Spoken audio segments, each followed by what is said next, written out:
तो अभी हम लोग आ गए हैं देवघर।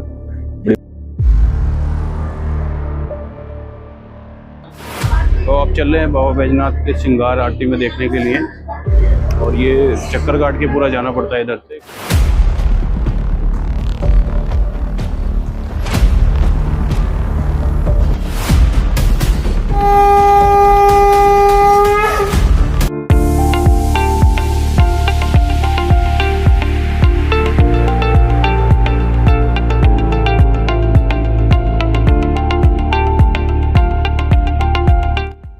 तो अभी हम लोग आ गए हैं अपना देवघर। बड़ी मुश्किल से टिकट्स वगैरह हुए हमारे, और लास्ट मोमेंट पे जाके तो टिकट भी हमारे कैंसिल हो गए थे, वेटिंग कंफर्म नहीं हुई। लेकिन बाद में जाके महादेव की कृपा हुई तो टिकट कंफर्म हो गए। लास्ट मोमेंट पे ही, बिल्कुल लास्ट मोमेंट पे चीज़ें हुई। मतलब ट्रेन के टिकट सारे पूरे हुए थे, पता नहीं एक सज्जन मिले, उनसे कोई बात हुई हमारी, तो उन्होंने देखा अभी इमरजेंसी है, तो फिर वो 2 टिकट हमारे, मेरी और वाइफ के, दोनों के टिकट कंफर्म हुए। तो अभी हम लोग पहुँचे हैं थोड़ा देवघर। ट्रेन भी लेट थी, 5 साढ़े 5 घंटे लेट चल रही थी, लेकिन अभी हम लोग पहुँच गए हैं और अभी मंदिर के लिए हम लोग निकल रहे हैं। प्रसाद लेके फिर हम चले अंदर। बैजनाथ धाम में हम जा रहे हैं और ये सिंह द्वार से हम लोग मंदिर में प्रवेश करेंगे। और जब आप किसी शिवालय में, खासतौर पे जब ज्योतिर्लिंग में अंदर मंदिर में जाते हैं, तो वहाँ पे एक अलग ही तरीके की अनुभूति होती है, क्योंकि हर ज्योतिर्लिंग की अलग है। इसमें बैजनाथ में आप एंट्री जब करेंगे तो यहाँ पे अंदर जाते ही आपको पंडे मिल जाएंगे, जो कि आपको बताएंगे कि हम मंदिर के अंदर जाके सारी चीज़ें कराएंगे, पूजा, रुद्राभिषेक, जो भी सारी चीज़ें कराते हैं। तो ये हमें पंडित जी मिले थे, गौरव नाम था इनका। बात काफ़ी देर हुई इनसे, इन्होंने पूरा मंदिर के बारे में बताया, कितना समय लगता है वो बताया, कैसे पूजा रुद्राभिषेक होता है वो बताया। तो इनसे समझ के हम लोग आगे चले। यहाँ पर मंदिर के मुख्य द्वार पे दीपक जलाने की प्रथा है, जो कि हमने पूरी करी। दीपक जलाया और सारी चीज़ें यहाँ पर जो कि होनी थी वो यहाँ पर करी। दिवाली का समय है तो सब लोग यहाँ पर आ रहे हैं, लेकिन जितनी भीड़ यहाँ पर होती है उतनी देखने को बिल्कुल नहीं मिल रही है। आराम से हम लोग चले गए, आराम से हमने दीपक जलाया, आराम से खड़े हुए, बातचीत हुई, सबसे मंदिर के बारे में समझा। और खाली पड़ा था मंदिर का सारा स्पेस, बिल्कुल आप देखोगे बिल्कुल खाली है, कुछ नहीं है, इतनी भीड़ नहीं है जितनी यहाँ पे होती है। तो ये हम लोग मंदिर में अंदर चल रहे हैं श्रृंगार आरती के दर्शन के लिए। स्टील गेजेस यहाँ लगे हैं क्योंकि यहाँ पर भीड़ काफी होती है, उसको मैनेज करने के लिए।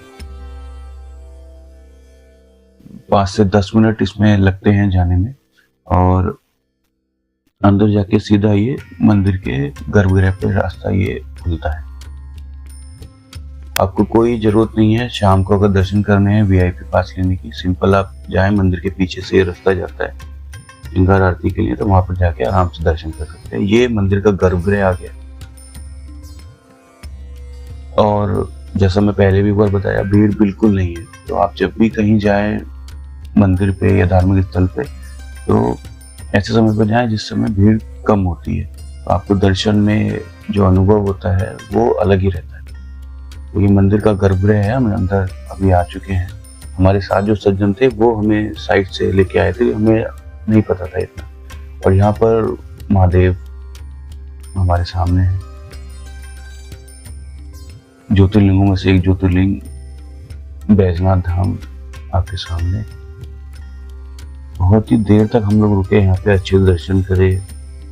कोई नहीं कह रहा था कि जल्दी निकलो, धक्का मुक्की कुछ नहीं थी, आराम से आप खड़े हो। और ये हमें प्रसाद भी पाने का अनुभव हुआ।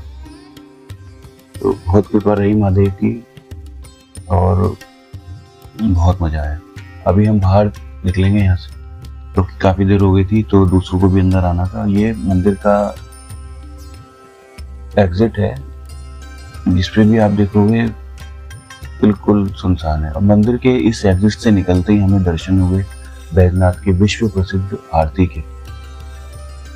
तो इसको आप देखें, बहुत सुंदर और बहुत अलौकिक आरती ये होती है यहाँ पर। मंदिर से जैसे ही हम बाहर निकले, बाहर हमें मिली श्रृंगार आरती, जिसको जो विश्व प्रसिद्ध है। बैजनाथ धाम में अगर आप आते हैं तो इसको जरूर जरूर देखें। ये आपके जीवन में 1 या 2 बार ही आप देख पाएंगे, क्योंकि बार बार देवघर जाना इस आरती को देखने के लिए संभव नहीं है। ये आरती शाम को लगभग 7:15 बजे से शुरू होती है और 8:15 बजे तक चलती है, मतलब 1 घंटे की आरती होती है। मंदिर प्रांगण में होती है। पार्वती जो मंदिर है, पार्वती जी का जो मंदिर प्रांगण में है, वहां से होती है, और जो अपना मंदिर का गर्भगृह है, उसके सामने होती है। इस आरती को समझना, अनुभव करना एक अलग ही अनुभूति है। हर तरफ महादेव महादेव हो रहा है, आरती हो रही है आपके सामने, और बहुत सालों से, हजारों सालों से ये चलती हुई है। जब से मंदिर है तब से ये हो रही है। इसकी ध्वनि, वहां पर वो अनुभव आप नहीं बता सकते किसी को भी, आप केवल उसको महसूस कर सकते हैं। हम लोग चाहेंगे कि आप हमारे साथ ऐसे ही बने रहें, जिससे कि और शिवालय जो भारतवर्ष में है उसको आपको हमारे माध्यम से दर्शन करने का मौका मिले। सपोर्ट आप करते रहें। कल हम दिन में भी देवालय में आएंगे और अनुभव आपसे साझा करेंगे। तो अगले एपिसोड तक रुकें, साथ में रहें और थोड़ा सपोर्ट बनाए रखें।